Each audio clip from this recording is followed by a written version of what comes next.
Meu boa tarde aos deputados, cumprimentar esta iniciativa de investigação num assunto importante para o país, que é a dívida pública, e registrar a satisfação de estar aqui procurando prestar os esclarecimentos do ponto de vista da Secretaria do Tesouro Nacional ao trabalho desta comissão.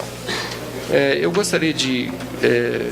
eu vou apresentar um PowerPoint para efeitos de poder fazer uma apresentação mais rápida e objetiva, umas rápidas observações sobre o contexto macroeconômico e me dedicando, evidentemente, mais sobre a administração da dívida pública, que é o trabalho da Secretaria do Tesouro Nacional. Passar, por favor.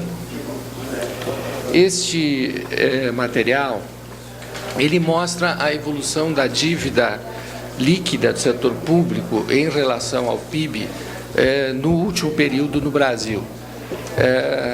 Ele mostra que nós, em 93, por exemplo, tínhamos algumas cópias. Eu pediria, por favor, que distribuísse para os deputados, por favor, se fosse possível, que acho que facilita o acompanhamento.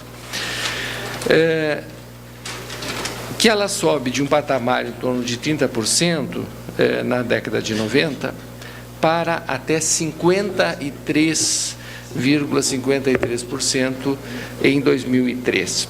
E que esse patamar foi revertido, ou seja, nós passamos a ter uma dívida PIB declinante, de tal forma que, ao final de 2008, esse percentual já cai para 38,8%.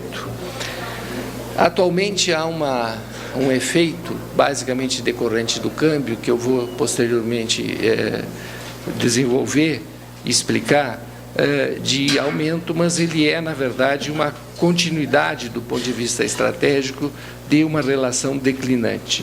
Nós temos aqui nessa planilha a expectativa de mercado para efeitos da dívida PIB até 2013, e ela é declinante. Na verdade, esse processo é um processo, na minha opinião, irreversível de queda da relação de dívida PIB e importante para o Brasil enfrentar momentos de maior turbulência internacional como o que tivemos recentemente. A próxima planilha mostra a relação entre as reservas e a dívida externa total e as reservas e a dívida do setor público. O vermelhinho, que é em relação à dívida do setor público, mostra que nós temos reservas hoje algo em torno de 3 vezes o valor da dívida externa brasileira. Isso é muito importante, isso é uma mudança significativa.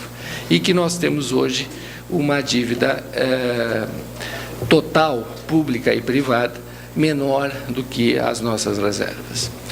A próxima planilha mostra a evolução de como está indo a inflação e as metas de inflação, em que se mostra que esse contexto macroeconômico, dentro do qual se insere a dívida do país, hoje se encontra num estágio de tranquilidade, ou seja, nós estamos já com vários anos em que a inflação ela gira em torno das metas estabelecidas, da banda superior e banda inferior. Hoje estamos com uma previsão de inflação inferior, inclusive à meta estabelecida, portanto, esse também já é uma equação do cenário, ou seja, é um cenário em que a relação dívida-PIB vem caindo, é um cenário no qual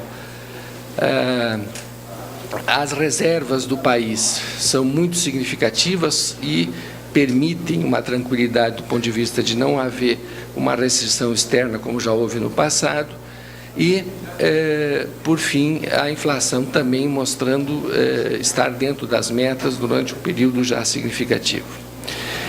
A dívida pública no Brasil, ela existe em função de duas razões. Existe a dívida pública em função da motivação fiscal, que é aquela que é administrada pela Secretaria do Tesouro Nacional, e existe aquela de objetivo de controle da política monetária, que é feita pelo Banco Central. Essa separação é uma separação clássica de funções, ou seja, separa-se no Brasil com clareza o que é função monetária e o que é função fiscal, ou seja, a dívida originária de resultados orçamentários do passado, que precisa ser rolada, que é a dívida fiscal que nós, a Secretaria de Tesouro, administramos, e há uma dívida de caráter de realizar a política monetária, ou seja, o Banco Central atua no mercado secundário com títulos que não é ele que emite, inclusive, ou seja, o Banco Central não emite mais títulos no Brasil, o LRF não permite isso, são títulos do Tesouro que ele utiliza para realizar a política monetária. A próxima planilha mostra a nossa estrutura, do ponto de vista da Secretaria do Tesouro Nacional, de gerenciamento da dívida, dividida em 3 coordenações, a CODIP, a COGEP e a CODIV.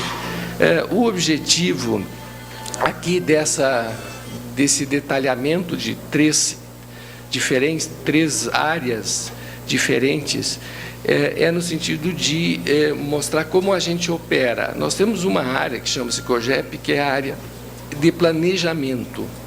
Ela projeta aquilo que entendemos ser a melhor gerenciamento da dívida, aquilo que é o melhor em termos de perfil da dívida, em termos de alongamento, que tipo de títulos, e isso é feito numa área específica, segmentada, ou seja, uma área que faz o planejamento, né, que é a COGEP. Depois nós temos uma área que faz a operação, a CODIP, que faz o dia a dia, que faz a compra e venda do título a partir daquilo que foi planejado, e temos uma outra área, que é a área de controle, que é a CODIV. Ou seja, essa separação de funções, ela existe desde 1999, e ela é importante no sentido de ser, inclusive, um modelo, né, de boa organização para efeitos de gerenciamento. A partir de maio de 2002, o Tesouro Nacional passou a ser o único emissor de títulos da dívida interna, e a partir de 2005, também a dívida externa passou para a Secretaria do Tesouro Nacional. Então, essas funções que outrora houveram no Banco Central, não mais estão no Banco Central, estão todas elas concentradas na Secretaria do Tesouro, o que, no nosso entendimento, é positivo e realiza com clareza a separação entre o que é endividamento decorrente de política fiscal e o que é endividamento decorrente de política monetária.